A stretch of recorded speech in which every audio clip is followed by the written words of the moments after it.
Le cinéma est un art, mais c'est avant tout une œuvre collective. Et si nous mettons souvent en avant les acteurs ou les réalisateurs, on oublie néanmoins tous les métiers de l'ombre qui sont nécessaires pour fabriquer un film. Enfin ça, c'était avant. Bienvenue dans les métiers cachés du cinéma. Bonjour à toutes et tous et bienvenue dans un nouvel épisode du podcast des métiers cachés du cinéma. Aujourd'hui je reçois Simon Trick qui est accessoiriste. Bonjour Simon et merci d'avoir accepté mon invitation. Pour commencer, est-ce que tu peux te présenter et nous vulgariser ton métier ? Je suis donc Simon Trick, je suis accessoiriste depuis 20-25 ans, peut-être même 30 presque. Voilà, mon métier c'est basiquement c'est de s'occuper des accessoires comme son nom l'indique. Euh, Plus précisément, c'est effectivement d'être au plus près des comédiens et du réalisateur pour s'occuper de tout ce qui est manipulé par les comédiens. C'est aussi mettre en valeur le décor, faire vivre le décor, souvent qui est livré de manière un petit peu auquel on rajoute les éléments, les petits éléments qui font la vie, on crée des micro-scénettes, on raconte un peu notre petite histoire dans la grande histoire du film. On fait un peu des petits effets spéciaux. Quand je dis effets spéciaux, c'est des petites pluies, je dis petites pluies hein, au sens où on fait pas tout ce qui est en extérieur. Enfin, on peut faire des petits rideaux de pluie devant des vitres, des choses comme ça, devant des fenêtres, des feux de cheminée. On ne fait pas les maisons qui prennent feu ou des choses comme ça, bien sûr. Et puis voilà, on accompagne le réalisateur dans ces changements dans ces petits changements de mise en scène qui impactent le jeu des comédiens et dans lequel on est très souvent impliqué parce qu'il y a souvent des objets en jeu. Et puis il y a donc tout le côté décor aussi. On est le responsable du décor sur le plateau. La décoration n'est plus là quand le tournage arrive. Donc c'est aussi s'occuper de tout ce qui est déplacement de meubles, choses comme ça, voilà, c'est pour le plus prosaïque. Voilà, on est un petit peu en interaction avec tout le monde parce que on est un peu le monsieur bricole du plateau, ce qui peut rendre service à tout le monde, et puis également tout le monde peut nous rendre service, tous ces postes, et en particulier aussi la régie, quand on a des urgences qui ne sont pas prévues, c'est souvent vers eux qu'on se tourne. Voilà, en résumé, il y aurait sans doute d'autres aspects à dire, mais... on peut commencer par ça. Ok, t'as parlé de Monsieur Bricole, du coup pour toi quelles sont les compétences et les connaissances qui sont nécessaires à ce métier ? Il y en a, à la fois, il y en a beaucoup, il en faut beaucoup. Euh, et puis, il faut être bricoleur, il faut aussi être psychologue, ce qui n'est pas la première qualité du bricoleur généralement. Parce qu'on est en interaction avec les gros égos du plateau, à savoir en premier lieu le réalisateur et les comédiens. Et il y a toujours un placement à trouver, il faut s'adapter à chacune de ces personnalités. Quand elles sont toutes sur le plateau en même temps, c'est pas forcément évident. Et il faut trouver un mode de communication avec chacun pour les comédiens, il s'agit souvent de les rassurer, de leur montrer qu'on maîtrise un autre sujet et que eux, voilà, on va pouvoir leur indiquer si jamais ils ont des doutes, comment manipuler les choses, qu'est-ce que ça implique. Les réalisateurs, il faut leur montrer qu'on est à leur écoute et qu'on sera capable de répondre à un peu toutes leurs demandes, qu'elles soient prévues par le scénario ou non. Donc psychologue, bricoleur, il faut aussi une petite dose d'humilité parce qu'on n'est pas un gros poste, nous, sur le plateau, on n'est pas cadre, on a tort face à tout le monde en quelque sorte. En tout cas, si quelqu'un dit quelque chose, généralement, on n'a pas forcément beaucoup de choses à opposer comme argument parce qu'on n'a pas le poste pour. En même temps, il faut savoir se faire respecter, très important, parce que sans ça, on peut vite être débordé. On est un des rares postes qui n'a pas d'équipe derrière lui du tout. Enfin, elle est derrière nous, l'équipe d'éco, mais elle n'est pas là. Donc, ça peut donner lieu à Enfin voilà, il faut savoir se faire respecter, sans ça, on peut vite se faire marcher sur les pieds, surtout quand on n'a pas beaucoup d'expérience. Parce que du coup c'est un métier surtout solitaire accessoiriste, on est tout seul, il n'y a jamais d'assistant accessoiriste. Alors, on essaye d'avoir des assistants, mais c'est pas toujours évident. C'est un vaste sujet, un vaste combat. Combat qu'on essaye de porter à l'association française des accessoiristes de plateau, la FAP, pour ne pas la nommer, parce que c'est pas automatique.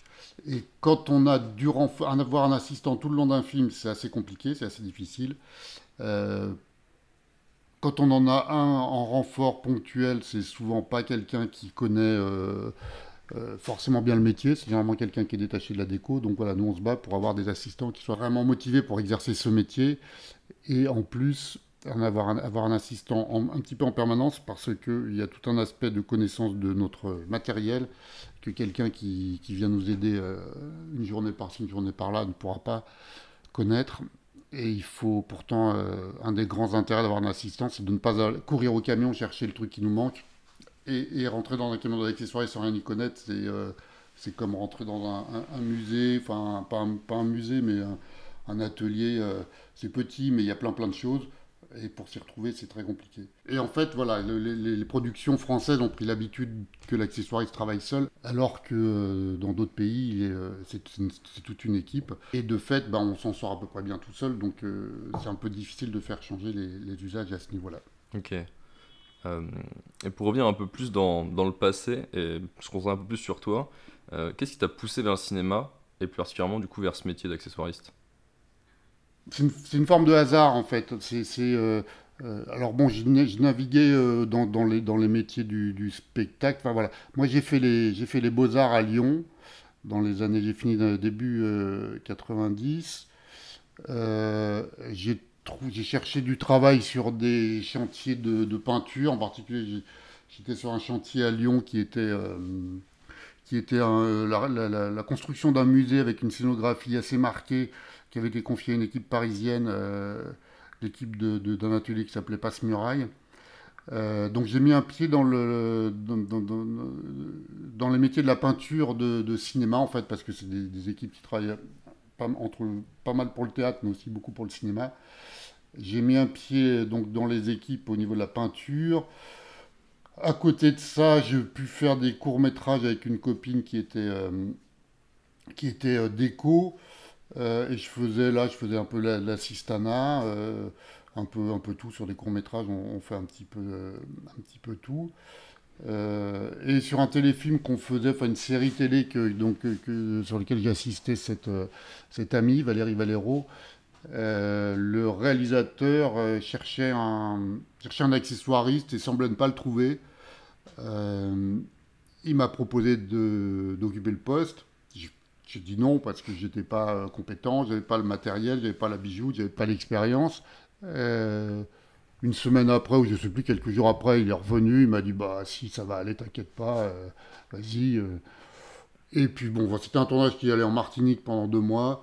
Le gars était prévenu qu'il fallait pas s'attendre à des miracles de ma part. J'ai dit oui parce que voilà, je trouvais que enfin, ça m'amusait et puis j'avais pas de si vraiment il insistait, j'avais pas de raison de refuser. J'avais pas l'impression d'avoir baratiné en lui disant que j'étais tout à fait compétent. Ça paraît être plutôt un bon plan en plus, 2 mois en Martinique. Oui, voilà, non, c'était assez rigolo, c'était super. Donc voilà, puis ça s'est pas mal passé. Enfin, moi, ça m'a bien plu. Après, je pense que j'étais pas bien meilleur que ce que je prétendais. Donc, je sais plus ce qu'on pensait autour de moi, mais enfin, bon, ça s'est quand même pas mal passé. Euh, et puis, de fil en aiguille, ben, j'ai continué à faire un peu de peinture sur un peu des gros films. Et puis, à occuper le poste d'accessoiriste sur des productions beaucoup moins ambitieuses, au début des sitcoms dont certains n'ont même jamais été diffusés, et puis un peu des séries télé, et puis de fil en aiguille, voilà, j'ai basculé entièrement, on va dire, vers le métier d'accessoiriste, que je trouvais quand même plus rigolo que la peinture, même si j'aimais beaucoup le travail de la peinture, le travail d'équipe de peintre. Mais voilà, peu à peu, j'ai privilégié et je n'ai plus fait que ce métier d'accessoiriste. Donc, depuis une petite vingtaine d'années, je fais plus que ça, on va dire. Ok. Et donc du coup, t'as pas suivi de cursus pour ça. Mais aujourd'hui, est-ce qu'il existe des cursus qui permettent de devenir accessoiriste ou alors c'est vraiment une formation sur le tas? Euh, il y a pas de cursus long, je crois. Enfin, il y a des CAP d'accessoires réalisateurs où en fait on apprend beaucoup de métiers mais qui n'ont pas grand-chose à voir avec le métier du plateau. On apprend, on aborde beaucoup de techniques, dont certaines je pense que je maîtrise pas du tout. Il y a des, enfin, par exemple, des techniques de soudure, de modelage, tout ça, moi je suis pas fort du tout là-dedans. Et de fait, ça me sert très rarement, enfin ça me manque très rarement, même si j'adorerais les maîtriser. Et d'ailleurs, si je le voulais vraiment, il y a un stage long qui est fait par une école à Montreuil, le CFPTS, qui s'appelle également accessoiriste réalisateur, où je crois qu'on passe 6 mois ou peut-être même un peu plus, à également travailler toutes ces techniques. Mais en fait, c'est pas, ça permettra peut-être de s'insérer dans une équipe d'éco avec pas mal de compétences. Mais c'est pas le métier d'accessoiriste de plateau. C'est un métier où on peut être amené à pratiquer tous ces petits métiers. Mais franchement, le modelage, la soudure, tout ça, on n'a pas le temps. En fait, on est tout le temps sur le plateau. Donc c'est pas des, voilà, c'est pas des formations qui préparent au plateau.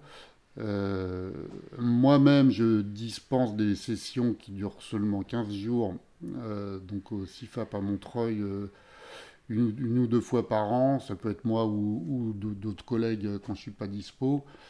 Mais c'est pas du tout. Mais en 15 jours, on va prétendre apprendre un métier quel qu'il soit. Et de toute manière, il manque cette dimension du plateau. Donc, il y a beaucoup de choses dont je parle. Euh, je peux leur faire visiter éventuellement un tournage, ce qui n'est pas toujours possible. Mais toute cette dimension du plateau ne peut pas être enseignée. Donc, l'essentiel du métier, ça prend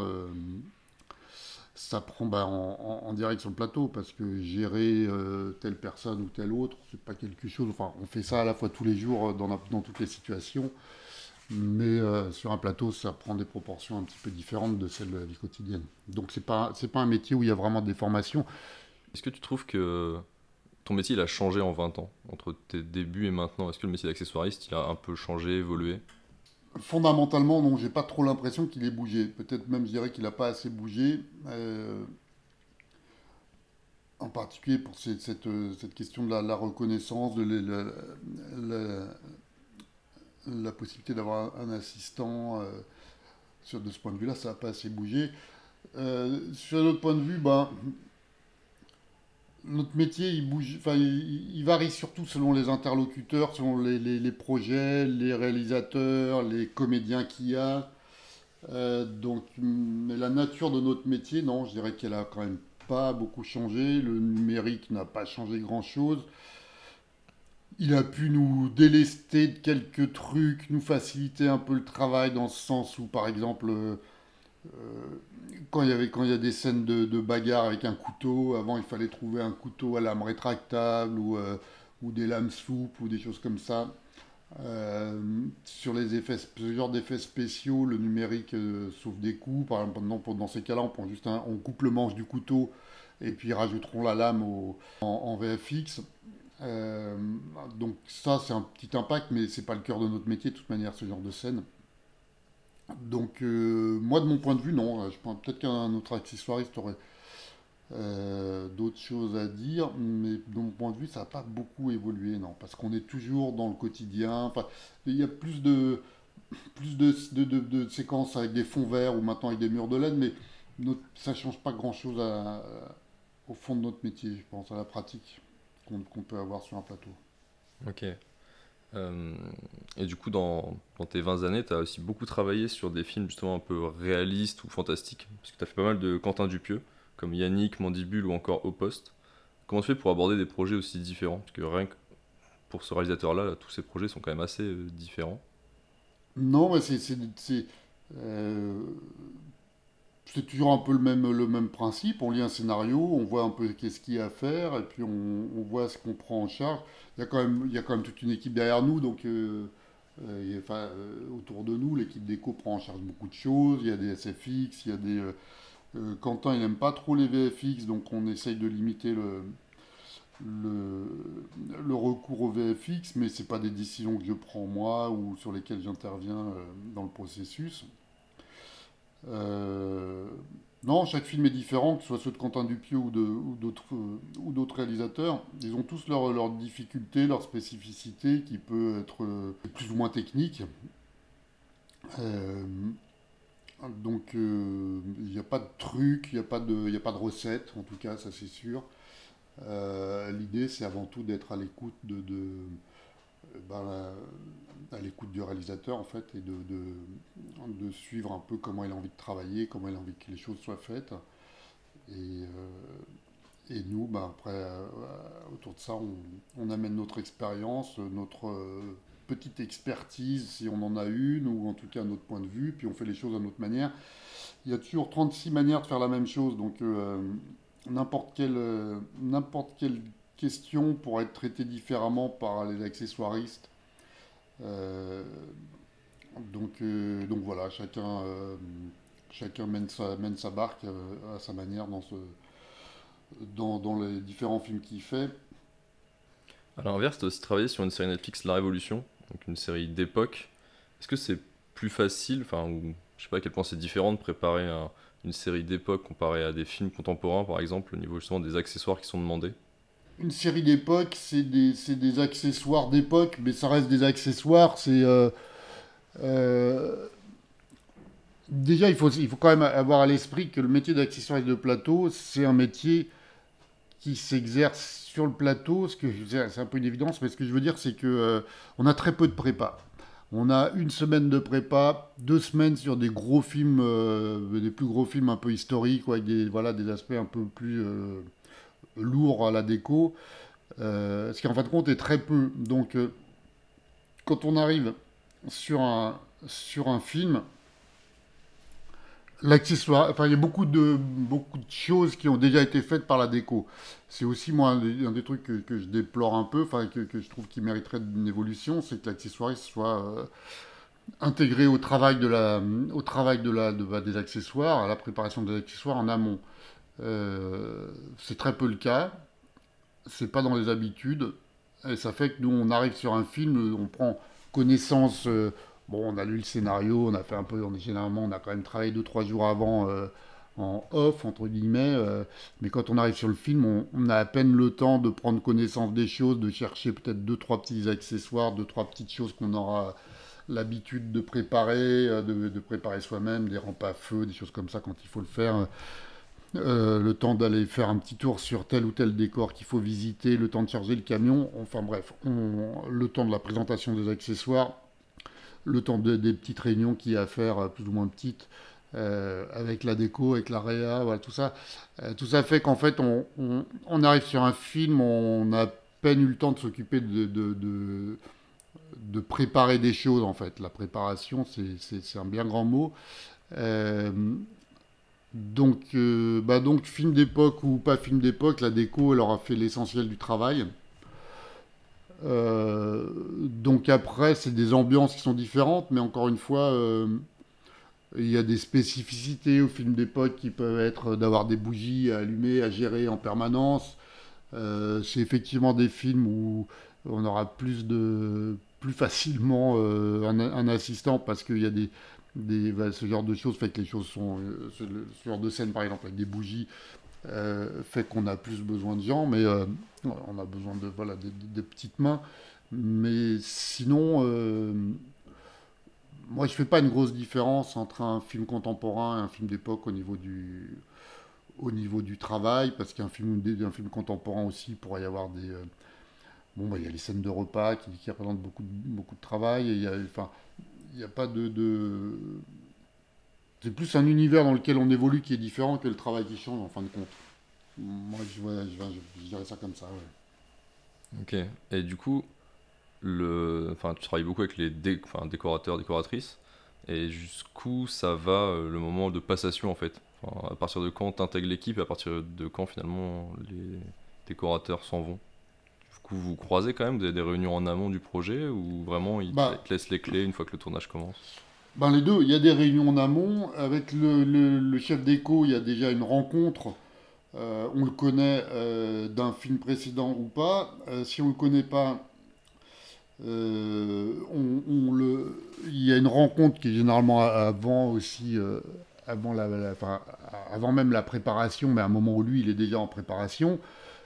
Et il s'agit de cerner son univers, il s'agit avant tout de créer de la confiance entre le chef déco et l'accessoiriste.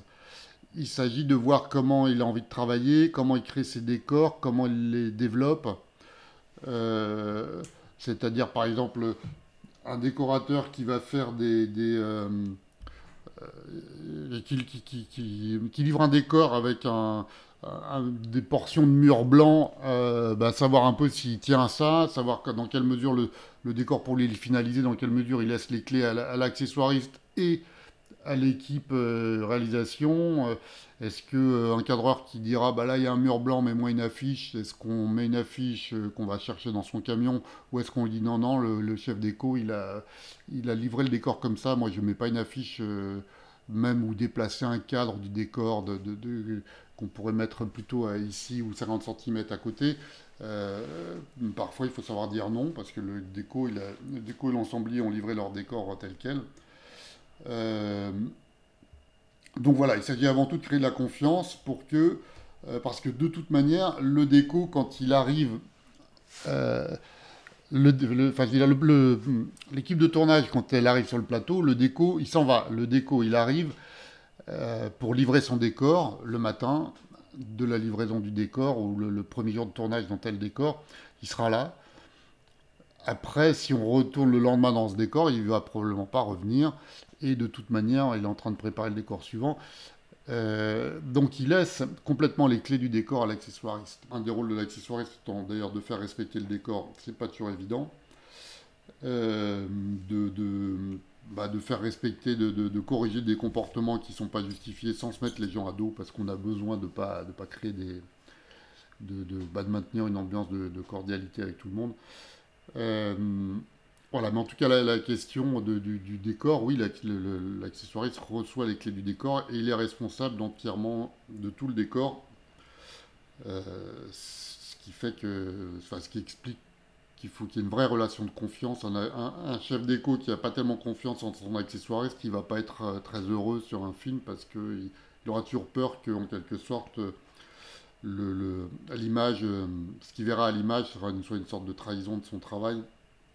Il faut qu'il puisse compter sur l'accessoiriste parce qu'il y a plein d'occasions de malmener un décor, en fin de compte, d'une manière ou d'une autre.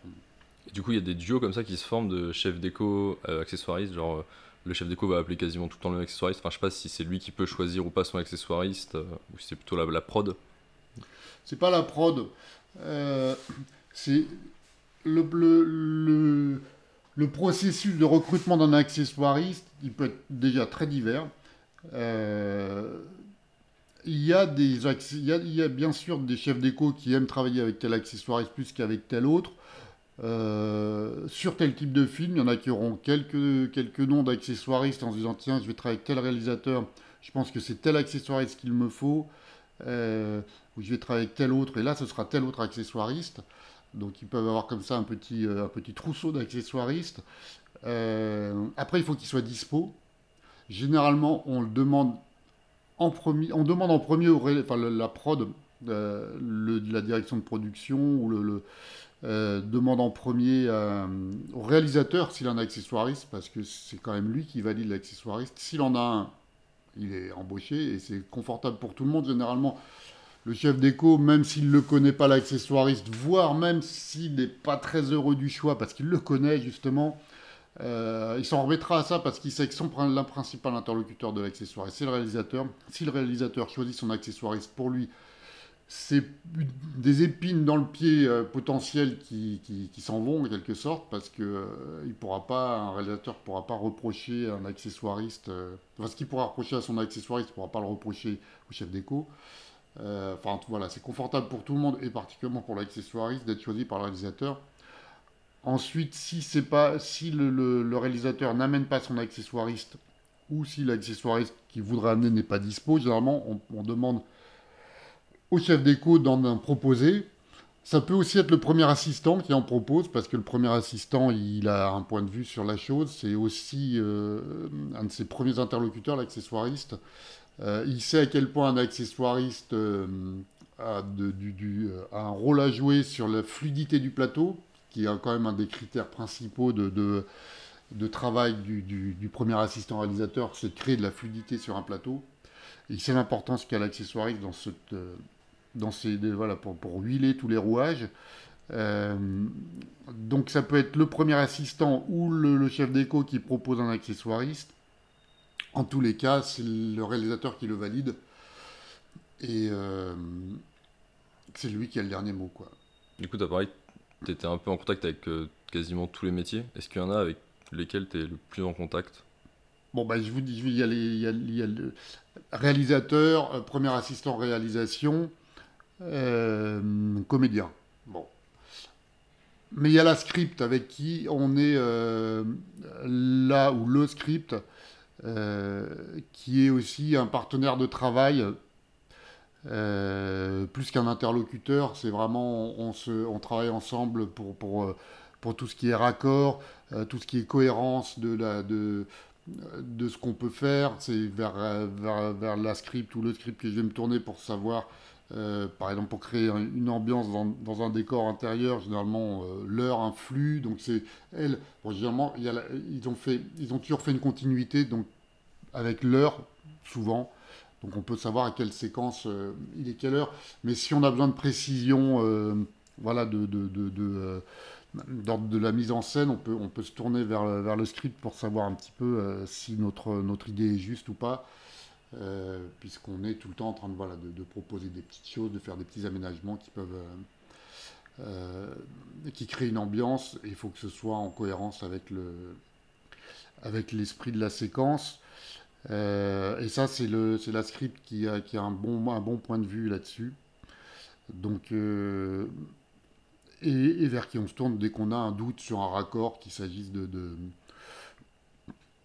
d'objets ou de place, de niveau de liquide dans tel accessoire, enfin dans tel contenant, des choses comme ça. Donc c'est le script premier partenaire de travail. Euh, Machinaux aussi, machinaux parce que c'est eux qui vont nous aider à bouger des meubles généralement. Si on n'a pas d'assistant, on compte un petit peu sur eux. Assistant Réa, deuxième assistant Réa aussi, ils sont aux abords du plateau et normalement ils sont à la fois en charge de gérer tout ce qui tourne autour du plateau, c'est-à-dire d'aller chercher les comédiens et tout, mais ils sont aussi en charge de voir un petit peu s'il y a quelqu'un s'il y a des choses qui peuvent aider en fait. Ils sont là pour assister un peu tout le monde. Et puis, ben voilà, l'habilleuse aussi, on a souvent besoin d'elle on va souvent la voir pour mettre quelque chose dans les poches, vérifier que tel portefeuille rentre dans telle poche, des choses comme ça. Euh, on est en interaction, ouais, avec tout le monde, quoi. Avec les métiers du son aussi un peu ou pas du tout? Si, avec les métiers du son, parce que le son, il est très attentif à ce qui peut l'aider, parce qu'il n'est pas toujours très aidé, il n'est pas forcément, pas toujours assez pris en compte par la priorité donnée à l'image sur le plateau. Le son, il doit toujours se battre un petit peu pour exister. Euh, donc tout ce qui peut l'aider, ça peut être d'avoir toujours une petite bouteille de lubrifiant pour ce truc, cette chaise sur son axe qui couine. Les gonds d'une porte, ça peut être connaître un petit peu qu'est-ce qui fait du bruit, qu'est-ce qui en fait moins. Par exemple, le papier cristal autour d'un bouquet de fleurs, un accessoiriste même, qui amène ça, c'est sûr que ça va pas aller. Donc il faut avoir plutôt du papier de soie. Euh, tout ce qui est feuilles manipulées à l'image, on va peut-être l'humidifier très légèrement pour que ça craque moins. Il y a des tas de choses sur lesquelles on peut leur faciliter le travail, qu'on va anticiper. Les bruits de verre sur une table, ça fait du bruit. Selon la table, ça en fait plus ou moins, mais voilà, on met des petites choses. Ils nous demandent ils nous filent des petits trucs à mettre dessous, si c'est possible, quand c'est possible. On fait aussi marcher des choses quand ils ont besoin de faire des sons seuls. On peut peut-être conduire un véhicule ou faire fonctionner une machine qui doit fonctionner à l'image, mais qui était une machine à café. Par exemple, souvent quand on dit je vous fais un café, le café est prêt tout de suite, ou en tout cas on ne le voit pas forcément se faire. Euh, Donc voilà, nous on fera ça, il aura besoin du son qui serait hors champ si on voit pas la machine à café. Euh, donc voilà, ça peut être des tas de choses comme ça sur lesquelles on va leur filer la main pour faire fonctionner le truc euh, et leur permettre d'avoir leur banque sonore propre au film dont ils ont besoin. Du coup, tu as beaucoup parlé de plateau, forcément. Est-ce que tu peux me dire comment ça se passe une journée à peu près type pour toi sur un plateau, justement? Ouais, bonne journée à peu près type. J'arrive sur le plateau, j'ai prévu un peu de temps large pour ne pas arriver en retard, c'est-à-dire forcément j'arrive en avance, sauf si j'ai eu un problème auquel cas normalement j'arrive à l'heure. Donc je suis toujours en avance parce il faut prévoir les petits problèmes qui peuvent se poser. Soit je conduis mon camion, mais de plus en plus, je ne conduis plus mon camion. C'est une des choses qui ont changé. Tu me posais la question tout à l'heure, c'est une des choses qui ont changé depuis 15 ans. C'est ça, par exemple. Euh, c'est pas spécifique au métier d'accessoiriste, mais les techniciens conduisent rarement leur véhicule pour aller pour aller sur le plateau. C'était le cas avant, ça l'est plus. Donc j'arrive sur le plateau. Enfin, généralement, j'arrive plutôt à mon camion. Je vais réunir les décors du jour. Je descends ma roulante. Je mets tous les petits accessoires du jour dans ma roulante. Je mets le petit talkie-walkie dans l'oreille pour voir un peu ce qui se passe. Je vais sur le plateau. Je pose ma roulante au plus près du plateau. Un endroit où elle ne dérange pas, mais un endroit où, voilà, parce que pour moi, parfois il m'arrive de bouger ma roulante de 1 mètre, juste pour gagner 1 mètre dans les va-et-vient que je peux avoir à faire entre ma roulante et le plateau de tournage. Euh, Qu'est-ce que je fais en avant sur le plateau? Si c'est un décor qui vient d'être livré et que je découvre, j'arrive d'autant plus en avance pour essayer d'être là quand il n'y a pas encore les électromachinaux pour faire des photos du plateau. Parce qu'il faut que je puisse avoir en mémoire, et la mémoire visuelle, elle est faillible, en tout cas la mienne. Donc je fais des photos de tout le décor, avec plusieurs axes par pièce, les points les détails si nécessaire, en tout cas de manière à pouvoir remeubler après après qu'il y ait des meubles ont été déplacés. Euh, je m'approche du premier assistant réalisation pour savoir quel est le premier plan. Euh, donc je prépare tout ce qu'il faut pour le premier plan et pour les plans suivants si je peux l'anticiper. Un petit peu compliqué d'à la fois suivre la séquence en cours et d'anticiper le tournage de la séquence suivante. Je surveille le cadre. Je suis enfin, tout le temps même derrière le combo. Le combo étant l'écran de contrôle. Si je ne peux pas être derrière le combo, pour une raison ou une autre, parce que je peux avoir à faire quelque chose même pendant le tournage, pendant la prise, je peux être amené à devoir fermer une porte ou au contraire la tenir ouverte, des choses comme ça, enfin toutes sortes de petites choses pour lesquelles je pourrais être amené à être planqué derrière un meuble ou voilà. Dans ces cas-là, j'essaye sur ma tablette d'avoir le retour image. C'est de plus en plus possible maintenant avec des systèmes Wi-Fi qui permettent d'avoir d'un combo et qui permet à l'équipe d'avoir des retours images sur son téléphone ou sur sa tablette. Ça, c'est très précieux. Euh, Ça permet aussi de ne pas être tous agglutinés derrière le même écran. Les éléments permanents du tournage, c'est ça, c'est de contrôler ce qui se passe à l'image et puis de faire ce qu'il faut pour que la séquence se tourne correctement, quoi. Ok, donc du coup, c'est toi en amont qui va placer tous les accessoires qu'il faut dans le décor ou sur les comédiens ou les...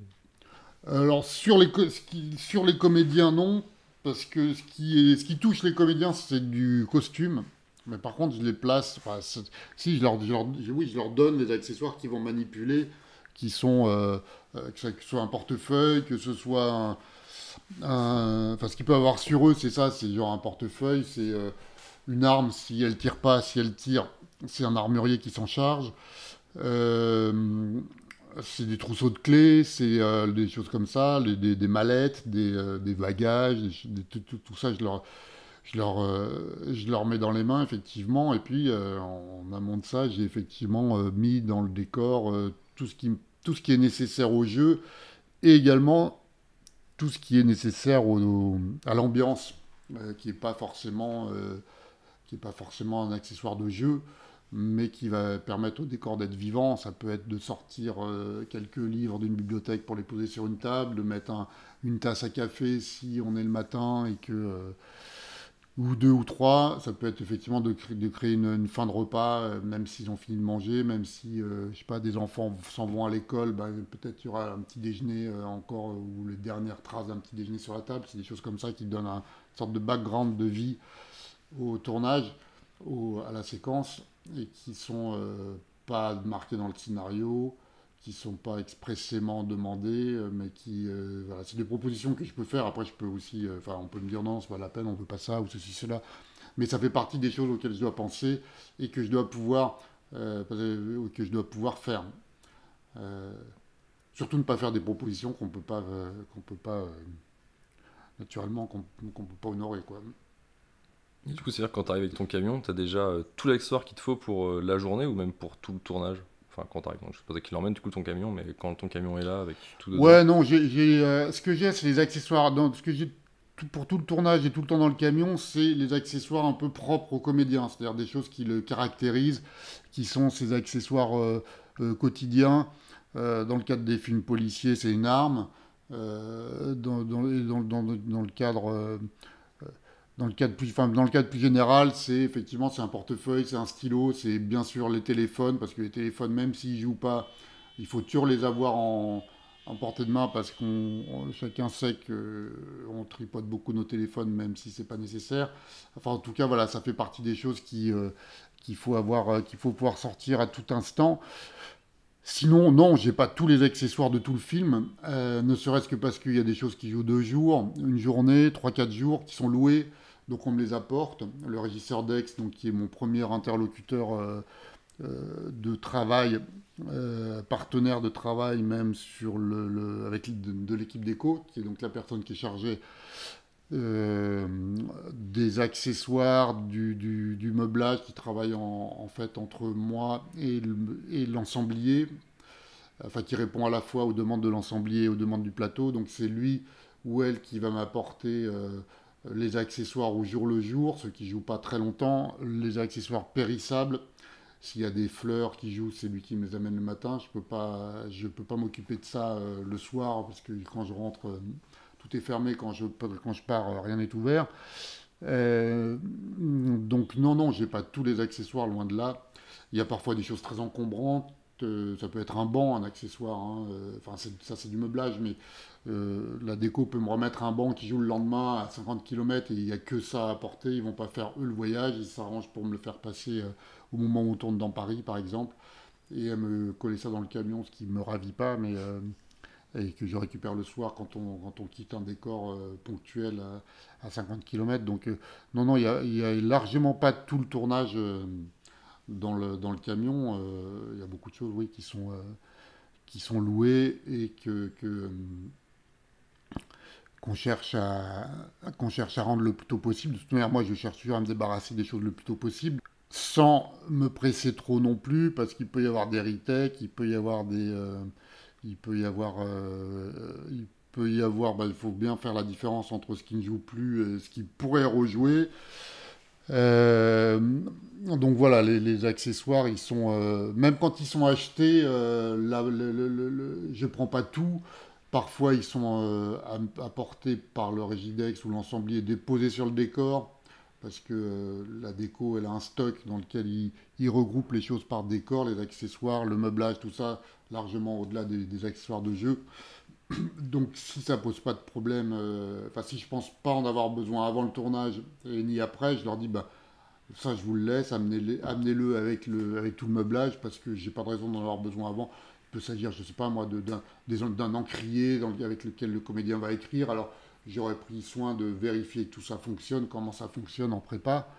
Mais voilà, si je suis confiant, j'ai pas de raison de mettre ça dans mon camion, de me le trimballer pendant 3 semaines. Si ça ne joue qu'une journée à tel endroit, je leur dirais bah apportez-moi tout ça là.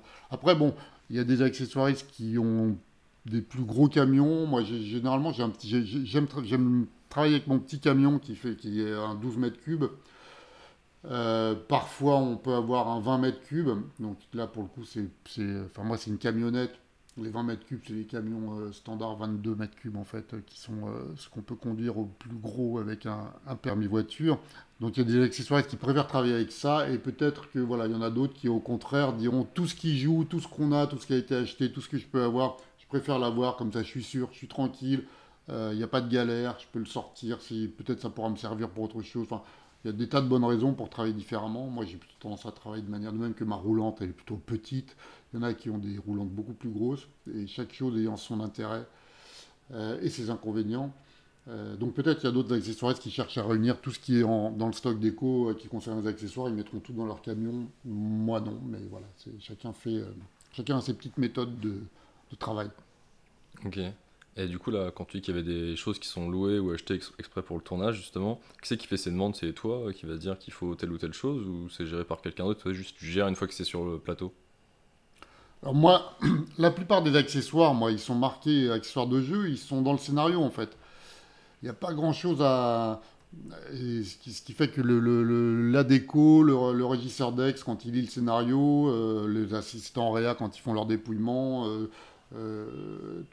toutes ces personnes savent exactement ce qu'il faut, en tout cas en termes de dénomination, en termes de choix d'objets, par contre, par exemple, s'il faut un verre, ben, c'est l'ensemblier ou le régisseur d'ex qui va choisir quel type de verre il faut, c'est pas moi. Euh, sur d'autres choses, je pourrais avoir mon mot à dire, on pourrait me demander qu'est-ce que j'en pense, mais pour la plupart du temps, les accessoires, enfin, t'as les accessoires qui font partie en quelque sorte du meublage et d'autres des personnages. Peut-être j'aurais plus mon mot à dire sur ce qui concerne le personnage, mais de toute manière, en dernier lieu, c'est ni moi ni le régisseur d'ex qui. Enfin, c'est plus le régisseur d'ex, mais ce que fait le régisseur d'ex, c'est qu'il propose plusieurs versions d'un même objet. Et, et pour ce qui est du choix, ben en fait, le choix, c'est le réalisateur qui le fait. Euh, il y a une séance de ce qu'on appelle la présentation des accessoires qui se fait peu de temps avant le tournage, dans laquelle on réunit un maximum d'accessoires, tous les accessoires qu'on a pu avoir, et puis éventuellement une photo de ceux qu'on envisage qui vont être loués, qu'on n'a pas pu sortir pour des tas de, enfin des raisons évidentes, on ne va pas sortir tout ce qui peut être loué parce que ça coûte cher et que ce sera loué que dans une semaine ou quatre ou cinq. En tout cas, lors de cette séance de présentation des accessoires, on, on propose, voilà, on propose tous les accessoires qui vont jouer et le réalisateur choisit ceux qui l'intéressent. Parfois choisit de manière un petit peu évasive ou il n'est pas sûr, donc à ce moment-là il faut un petit peu, là j'embarque les trois versions de l'accessoire pour qu'il se décide sur le plateau. Parfois il est évasif aussi parce qu'il a envie de voir ça avec le comédien ou la comédienne. Voilà, il n'y a pas que des mauvaises raisons de ne pas faire de choix sur le moment.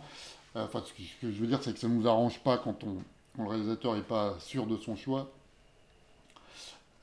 Mais voilà, c'est lui qui choisit de toute manière en dernier lieu. Il y a peu de registres où on est décisionnaire. Maintenant, oui, par exemple, sur un verre qui jouera sur une table, on ne lui fait pas choisir tout ce qui va. C'est le rôle de l'ensemblier, ça, c'est lui qui va choisir le type de vaisselle qui va jouer. On ne le fait pas choisir.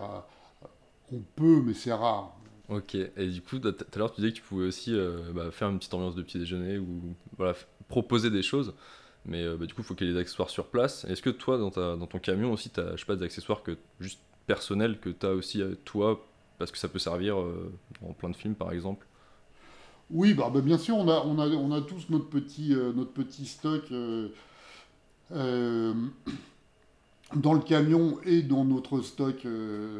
Donc, on a tous un endroit où on stocke plusieurs mètres cubes de matériel et d'accessoires.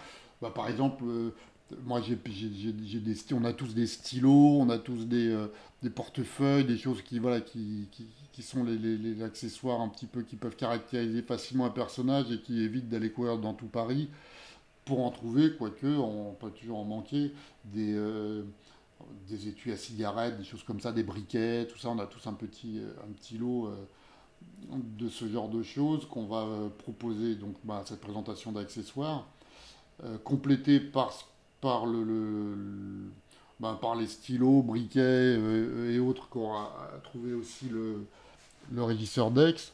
Mais oui, on a des choses comme ça qu'on peut sortir un peu ou des beautés qui font partie de notre bijou de perso, ce qu'on appelle la bijoute. Hein, c'est à la fois du matériel technique et puis des accessoires un peu standards. On a tous de la paperasse, des choses plus ou moins personnelles, mais ou de meublage qui nous sauvent des coûts, des cahiers, des carnets, des trucs comme ça. On en a tous une pléthore parce que même si généralement les choses sont prévues, on peut en vouloir plus. Et puis aussi pour équiper la figure, dont on ne sait pas toujours exactement ce qu'on va leur faire faire, mais enfin on sait que s'il y a on est dans un hôpital, il va y avoir des infirmières ou des malades qui passent, donc il faut pouvoir tous les équiper de dossiers, de radios, de choses comme ça. Donc quand on fait notre prépa, on prend, ou le matin, en partant de chez soi, si on peut, si on préfère, on peut amener les petits accessoires du jour qui vont servir de manière plus diffuse, mais en figure, en arrière-plan. Mais il faut pouvoir équiper ça. Après, on demande aussi au régisseur Dex, si on pense qu'il y a une scène de repas, de fin de repas, c'est lui qui va apporter le lait, du pain, des choses fraîches qui vont apparaître, même si c'est pas consommé. Euh, on en aura parlé avant. On va pas se dire une heure avant, tiens, là, ce serait bien d'avoir un petit déjeuner parce qu'on va pas pouvoir le faire. Encore qu'un petit déjeuner, c'est pas forcément le plus dur parce qu'il y a ce qu'il faut à la régie, à la table régie, il y a toujours des choses à manger. Mais voilà, si on a des idées d'ambiance un peu spécifiques, euh, il vaut mieux les anticiper, même si on les propose pas en amont, parce que le réalisateur, si on lui parle de la scène du lendemain, généralement, il n'est pas très dispo. On peut lui parler de choses très importantes, mais enfin bref, si on pense à des choses, il faut l'anticiper et ça peut passer par le régisseur Dex. Ouais. T'as parlé plein de fois de régisseur Dex, ça veut dire quoi régisseur Dex? Régisseur d'extérieur, c'est Ok. un terme un peu étrange, il fait pas partie de l'équipe régie, il fait partie de l'équipe déco. C'est la personne donc avec laquelle qui est chargée, ce que je disais tout à l'heure, de réunir les accessoires de meublage et de jeu. Donc il travaille en coordination avec l'ensemblier qui fait le meublage. Je suppose que ça donnera peut-être le lieu à une nouvelle interview de ta part pour cerner le métier d'ensemblier, et qui est un peu le, le bras droit du chef d'éco qui s'occupe de créer les ambiances des intérieurs. Et le régisseur d'extérieur, donc, qui est aussi en charge d'alimenter le plateau et de répondre aux demandes de dernière minute. Les urgences du plateau, c'est vers lui que ça se tourne. S'il est dispo, parfois il y a des urgences que je sais qu'il ne va pas pouvoir y répondre parce qu'il est à 50 km, donc je vais plutôt me tourner vers la régie si ce n'est pas trop compliqué. Enfin, en tout cas, même si ça l'est, je vais essayer de voir ce qu'ils peuvent faire. Mais voilà, c'est vraiment le régisseur d'extérieur, c'est notre interlocuteur, de, enfin, notre partenaire de travail au quotidien au sein de l'équipe d'éco. Ok. Quelle a été pour toi la chose la plus challengeante que tu aies vécue sur un tournage? Alors écoute, je pourrais parler de l'huître de haut poste, puisque c'est aussi un peu grâce à ça que j'ai été embauché sur le film. Enfin, on ne sait jamais trop pourquoi on est embauché d'ailleurs, ni même pourquoi on n'est pas embauché. Mais je me l'explique en partie par ça. Donc c'est le premier film que j'ai fait avec Quentin Dupieux au poste. Et il devait y avoir plusieurs accessoiristes. Donc je l'avais rencontré dans le Marais, il buvait un coup avec avec le directeur de production et le régisseur général. Et j'avais pas lu le scénario, je devais rien savoir du tout. Et il me parle d'une huître que doit manger un comédien, euh, coquille comprise. Et il savait pas trop à qui s'adresser pour faire ça. Et il m'en parle comme ça. Et je dis, bah écoute, moi je veux bien essayer de faire ça. Ça me paraît, je vois un peu comment je peux pouvoir faire. Et puis je trouve ça assez marrant. Donc je veux bien essayer de faire ça. Euh, Donc ok, bon, voilà. Et puis, alors après, je sais pas ce qui s'est passé, mais le soir même, le directeur de production que je connaissais par ailleurs, et c'est lui qui m'avait un peu mis sur les rangs, me dit, bah écoute, Quentin, il va pas en rencontrer d'autres, voilà, on va partir avec toi. Il fait confiance à ta bonne tête. Je sais plus exactement s'il m'a parlé de cette huître ou pas, mais enfin, voilà, donc c'est parti. J'étais très content. Euh, et puis donc restait à faire cette huître. Donc Quentin Dupieux a horreur des fruits de mer. Donc il fallait que l'huître soit entièrement comestible et coquille comprise. Donc c'était un peu le challenge. À un moment, je crois, je sais plus ce que je m'étais dit, mais peut-être je m'étais dit je mettrais une vraie huître dans une fausse huître. Après tout, la chair de l'huître, voilà, je peux très bien la dépioter, enfin la détacher proprement d'une vraie huître et la mettre dedans. Mais il s'avérait que c'était impossible parce que Quentin ne voulait pas entendre parler de vraie huître sur un plateau. Je me suis retrouvé à devoir faire cette huître sans savoir du tout comment j'allais la faire. Donc j'ai fait toutes sortes d'expériences à base d'agar-agar, de pectine. Je me suis renseigné sur tout ce qui était gélifiant divers pour voir, parce qu'il y a il y a plein de densités différentes en fait dans une chair d'huître. Et puis il y avait la question de la coquille d'huître. Donc j'ai fait un moulage d'huître, moulage de la coquille extérieure de l'huître et un autre moulage de l'intérieur de l'huître.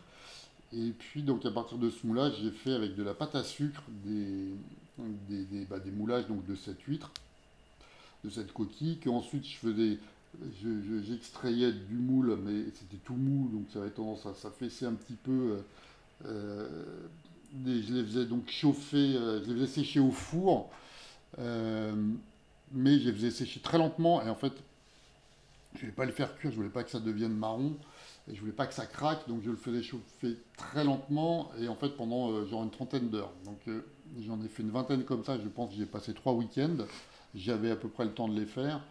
Et puis ensuite faire ma petite mixture avec ces différentes densités et, euh, et la couleur.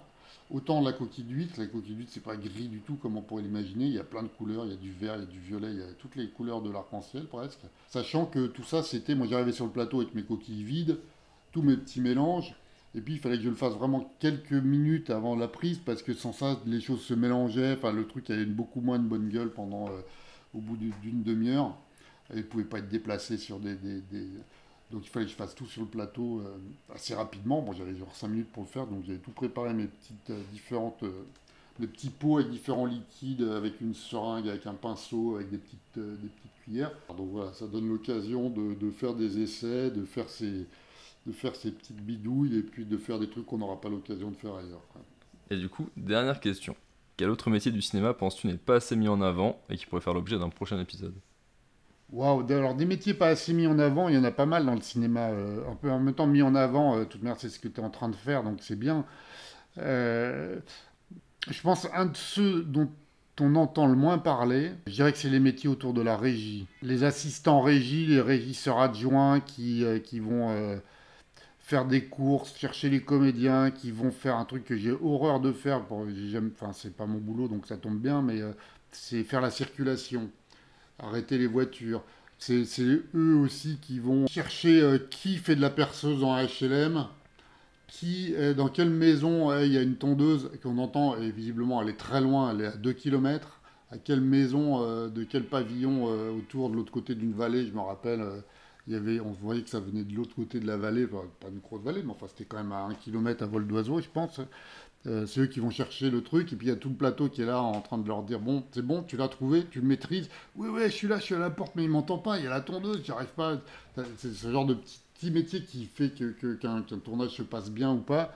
La régie, ils sont bien aux avant-postes. Généralement, on en entend parler quand ça merde. Là, oui. Quand tout va bien, on se dit bah voilà, c'est normal.